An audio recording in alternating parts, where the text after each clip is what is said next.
So a couple of weeks ago, I was watching an Alex Hutchings video where he was selling his extensive Ibanez gem collection. One of the videos stood out to me, and it was an Ibanez UV777 universe guitar that Steve Vai played, which is a 7-string. Spoiler alert, it's this guitar right here.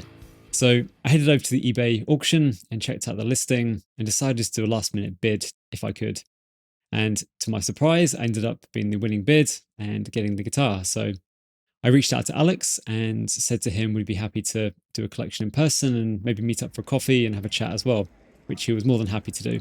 So in this video, I'm going to share my journey to Bristol, meeting Alex at one of the coffee shops, opening the guitar together and having a conversation as well over a coffee. I'll be recording another video soon where I'll be giving a full rundown of this guitar, sharing some of the sounds and giving you my full thoughts on the guitar. So look out for that one. But without further ado, here's my journey to Bristol and my conversation with Alex.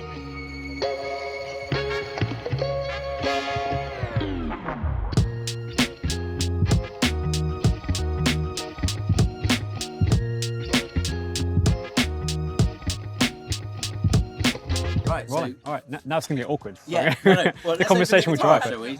Yeah, should we have a look and Let's then? have a gander and make sure it's what you're expecting, and that I've packed the right guitar.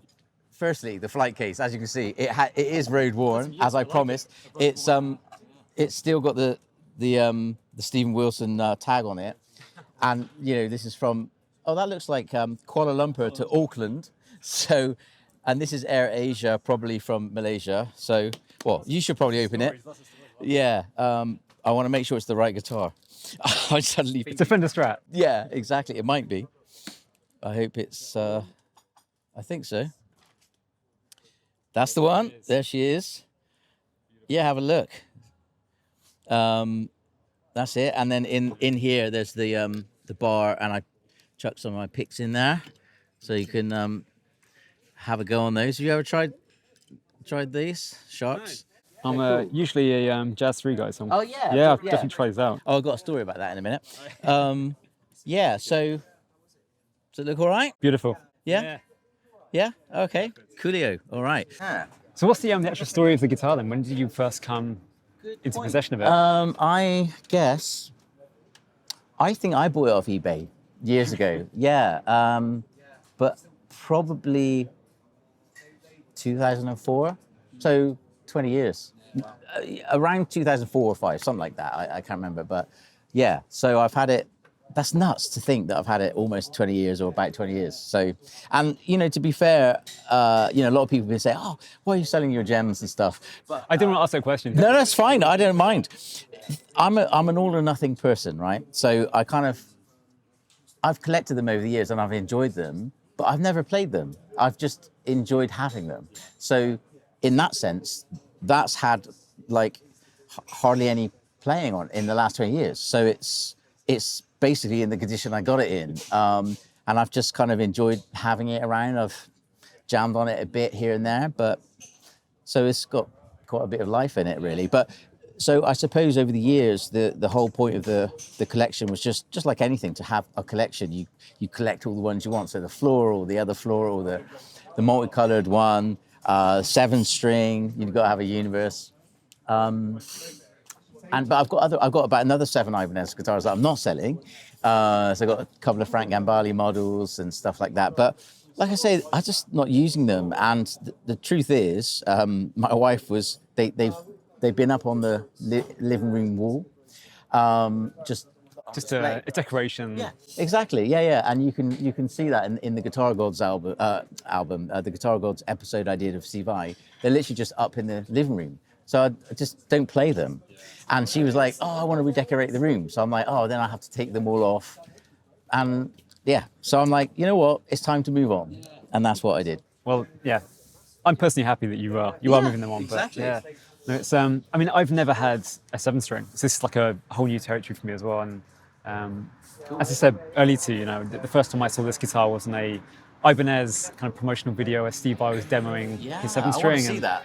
Yeah, check it out on YouTube later. Yeah. Yeah, I'll send you a link actually later. Yeah, And, cool. yeah, cool. I just connected with it straight away. It's a beautiful guitar, and I love that little diamond pyramid thing. And then when you look closely, it's like got 3 7s in there, and that it's cool. Yeah. So hopefully you'll get a lot of use out of it. I mean, while I have you, because I know you're about to fly off to India, and wanted to ask you a couple of questions Yeah. because, one thing that, I think I first spoke to you about a year ago and I took one of your lessons Yeah. online. And one of the reasons I did that was because I was just having a massive rut in my guitar playing. Yeah. And I just wasn't inspired to play, to pick it up, to practice, whatever. Yes. And wanted to ask you, when you hit those times of, no inspiration, motivation's not there, you want to improvise but nothing's coming out creatively. Yeah. What's your go-to? What do you do to get over that? Interesting. Well, I was just talking to a friend last night because I was playing a gig last night, and the last time I properly practiced was 2007, and I'm not even joking. Not even joking. So I changed my tuning in 2006, I think. I started in like July or something of that year, and then I was intensely practicing. So I'm about to go backwards in ability because I'm changing my tuning.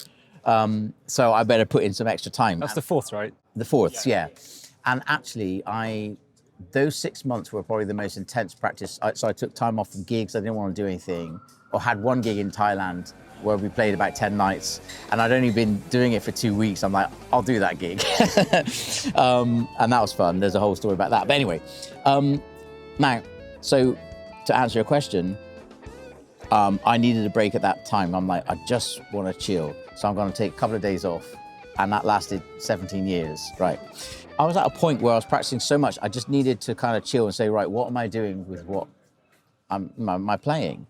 And I realized that I just wanted to kind of get in touch with music again, which not necessarily guitar music, but just music as a whole. And so I started listening to, I became really honest about what I really loved about music. And interestingly, I used to just listen to like really good songs that I grew up listening to, like good singers. And it was actually the opposite end of guitar music. So I didn't worry about that. I mean, I spent so long working on technique and stuff. I'm like, probably got enough to get me going, but like for now, but what is the thing? And I started to feed my kind of soul with just being a fan of music and loving music. So I just, like I said, became really honest about what I loved and started listening to that and just enjoyed that. And then focused on, well, what sort of music do I want to play? And the only time I then played was like for a gig, or so I then forced myself to, go out in town and be like, oh, jam with these guys, play with those guys. And then that became my focus. So it wasn't so much the practice as it was just playing and putting myself in uncomfortable situations where I was playing tunes that I didn't really know, or to push myself. So that's one thing I would say, like pushing yourself into new territories is a good thing. So that's a long answer, but that's part one. No, that's awesome. I appreciate it. Well, yeah, I think for me, kind of to your point as well, listening to great music, and it doesn't have to be guitar music, I think if anything, it actually kind of helps if you distance yourself from that, because you start obsessing about the technique or the virtuosity or whatever else, and whether it's classical, jazz, or a different instrument. I mean, I know you play sax, right, as well. So hearing some great saxophone maybe trigger something. Yeah, and I think it's interesting. I think in life, we go in waves with things, and as I mentioned, I've just got back from China a few weeks ago, and that was a really great trip because of COVID and everything, and like the world's kind of reshaped itself again after a bunch of years.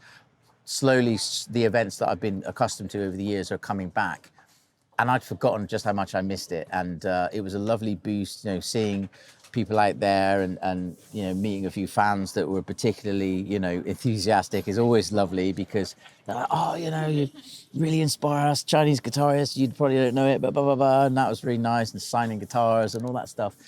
And who wouldn't get boosted by that? It's such a lovely thing. Like, you don't go expecting anything like that, but when people are feel compelled to say these things to you, and it's a real wonderful thing. So, and as you mentioned, I'm about to take another trip, which is another 5 countries in Asia with Lainey and Jack Damarat and Lisa X, and that's kind of inspired me to think maybe I should start practicing again.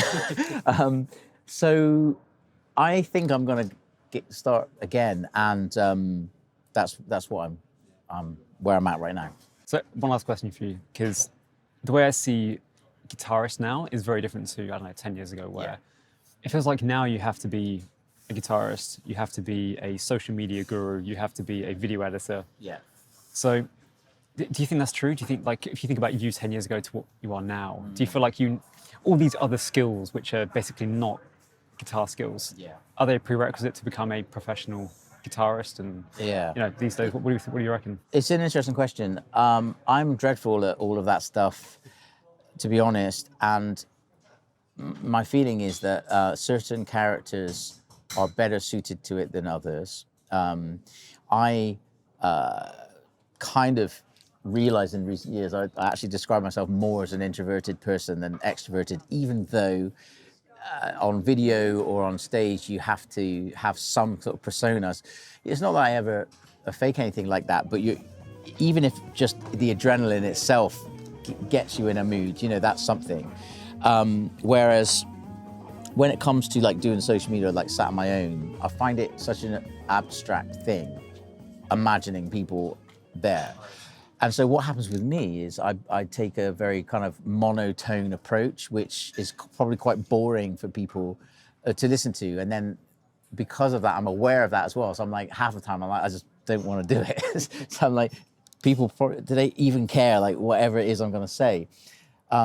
So whereas there are people they love that side of it. They can get very animated. They can make it compelling and interesting, which is wonderful for them. And that can create interest in their channel and help it grow. And sometimes, in some cases, you find that the music actually is secondary in certain people's channels. It's just people get a sense of them, which is lovely, but it's kind of slightly obscure for me. I mean, I love meeting people in real life and building a connection one-on-one, but of course, that's just me being old school, But I've had to learn all these skills over the years. Again, I don't think I'm particularly great at it, but I edit all my own videos. I shoot them at home, everything myself. I'd never particularly wanted to do that. But yeah, it is part of it, unfortunately. Whether you do it yourself or if you have a partner or a friend or someone that's really up for helping you with that, it has to be done, I think. There are cases where I mean, that's how people are seen these days, isn't it, really? I mean, even if you were an incredible musician, guitarist, and you were seen at a gig, unless there's video evidence of it, it's not really going to go very far, is it? You'll get maybe 200 people going, oh man, I heard it's great. And people go, that sounds interesting. Let me see it. So, you might be lucky in the sense that if you are that good and someone else captures you playing and it goes a bit viral and stuff. So it just seems that in people's consciousness, that's how you're recognized in this day and age, So by hook or by crook, it has to happen at some point, whether self-generated or elsewhere. Yeah, I think also, to your point, yes, some people have charismatic and enthusiastic, more extroverted, but I think you want to be authentic to yourself. Absolutely. I think if you are more on the quiet side and less in your face, then just go with it. Just be confident that that is you, and just speak the truth and what you want to say. And I think that's a good compass to follow, I think. Yeah, absolutely. Like I said, I think the factor with me personally is and don't get me wrong, when I say that I'm a little bit of a chameleon, I think that being sociable, it gives you the ability, hopefully, in certain people's company to match people's personalities. So I have the ability to be a bit louder if I'm around people like that, but I can be quiet if I'm around someone a bit quieter. And I think that's probably why I struggle a bit when I'm faced with obscurity, because I'm like, I don't really know who I'm addressing. So I think that's why I struggle with that, because I associate with both sides of that character as well. Like if I'm on a night out and stuff, and I'm like, hey, I could be the life and soul of the party, but then sometimes I can have a quiet drink in the, tucked away with a mate, just have a really relaxed couple of whiskeys or something, and I enjoy those both. So that's where I struggle, because the spectrum is quite vast. So it's not like I'm just one way. I'd like to think I'm quite dynamic. So that's why I struggle in front of a camera, because I'm like, going in the middle, I'm bored of myself.